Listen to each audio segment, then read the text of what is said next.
Hi friends, I'm going to show you today my lab, plant tissue culture laboratory. So we will enter this lab. So this lab is only for PhD people. So without my fingerprint, it can't be opened. So moving into this, we find here laminar airflow chamber. So this is called as laminar airflow chamber. So what is it is also called as LAF. It is a place where we sit and inoculate all the plants and do all the tissue culture work, and it is also used for microbial work also. So if you see this, it has three components mainly over here, three switches it has. One is for the fan flow, one is for the tube light, and one is for the UV light. So UV light is a media of sterilization. So when I switch on this UV light, UV will be switched on over here. You can see only in dark you can see it very properly. This UV light is very harmful when we are not supposed to get exposed to UV light, as it is mutagenic. It can cause cancer and some mutations in our body also. So we switch on the UV light for 15 minutes or 10 minutes before and after the work, and we go out of the lab. So during that work, what will happen? That entire chamber or that entire cabinet gets sterilized.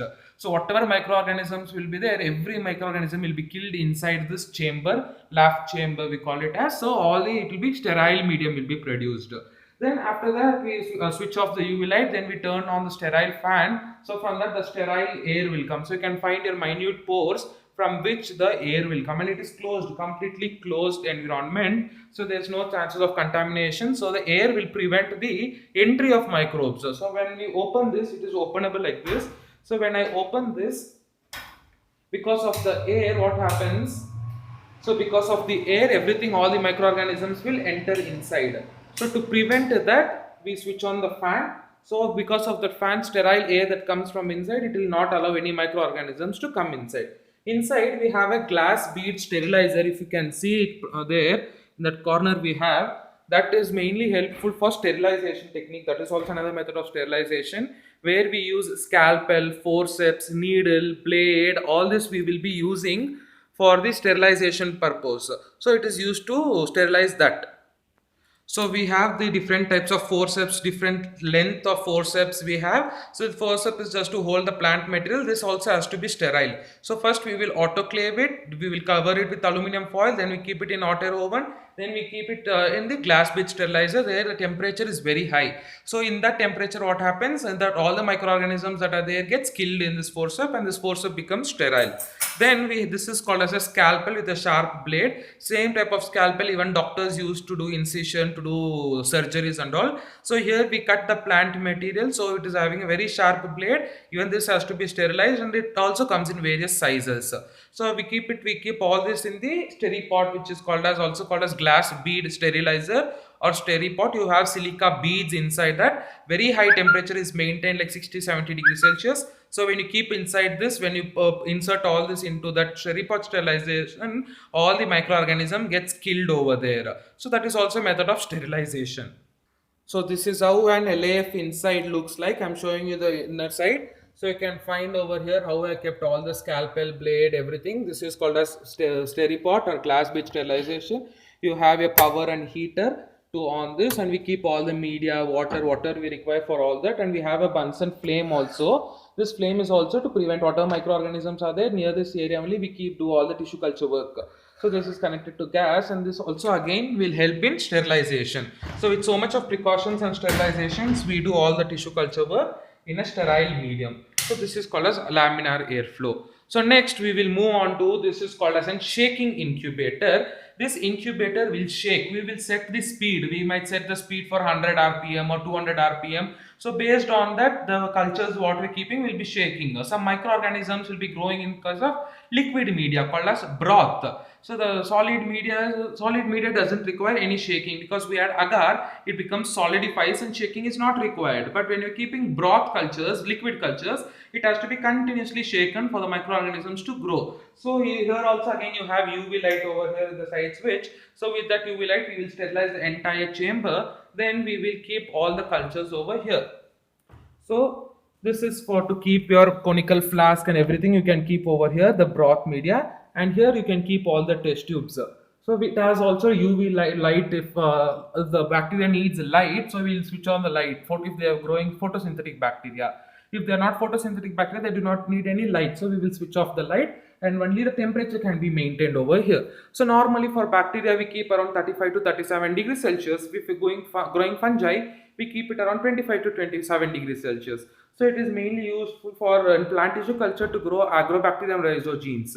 So that is one type of bacteria, soil-borne bacteria, which we use it to induce hairy root culture. So if I want hairy root from my tissue culture from the plant, so I need to grow Agrobacterium rhizogenes. So that is about a shaking incubator. So we usually, if you see tissue culture, it has media preparation room and growth chamber. So this is called as growth chamber. So here you have two ACs in the corner where you can see that will maintain the temperature of this entire room. So usually we maintain low temperature like within 30 degrees Celsius, 25 to 30 degrees Celsius, and these are light chambers which are switched off now, so you can't see it. So it is an automatic light switch. So here we keep all the plants and all the tissue jam bottles and everything for the plants to grow. So that is about like, and this is automatic control. So if you take any plant, it needs almost like 16 hours of daylight and 8 hours of darkness. So after 16 hours, the light gets automatically switched off. So you don't have to come and switch on and switch off. So once if you on it off, after 16 hours of light, it gets switched off. So that is automatic light control over here we have. And one more thing that I wanted to show you is, so this is about the tissue culture test tubes. So you can see over here we keep the media, like MS media is the most commonly used media, called as Murashige's Skoog media. So there we keep this in the test tube, and the test tube has cap. Some test tubes come without cap also, rimless tubes these are called as, with caps, and this is autoclavable. You can autoclave it, and we pour the media and we keep it overnight in slanting position, so you get slant so that more surface area is there. Then we inoculate the plant over here, and you can see how the callus has formed. So callus is a group of mass of meristematic cells. So this is about test tubes. And there is something else called as jam bottles or phyta jars. So we grow the plants here also called as phyta jars or jam bottles. So this is MS media. It is a solid or semi-solid media. It has all the macro elements, micro elements, all the hormones whichever we need, and we add agar to it so that it gets solidified.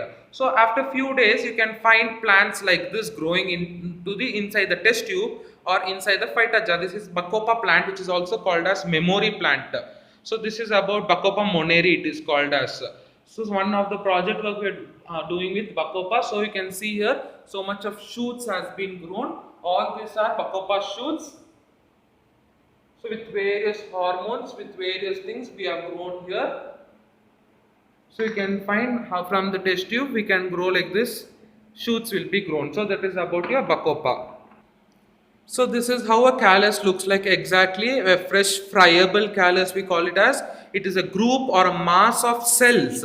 So these are meristematic tissue. This can give rise to root or this can give rise to leaf, shoot. So they have that capacity. So based on the hormones that we give, if we give auxin, rooting will be produced. So if we give cytokinins, shoot will be produced. So based on the hormones that we give, whichever organ we want, that can be given. So these are called as growth chambers where I am showing you now. So all the growth is been, you can see over here. And one more thing that I wanted to show you is, this is called as an, where we can keep conical flask, liquid media and all those things, and it is just similar to that of your checking incubator. I said only thing is this is open and that is closed. So we keep the liquid cultures over here in conical flask with same liquid media. We don't add any agar to this. When I add agar, it becomes solid or semi-solid media. Since I'm not adding any agar, it is a liquid media we call it as. So we keep some callus in the liquid suspension or cell suspension technique, this is called as.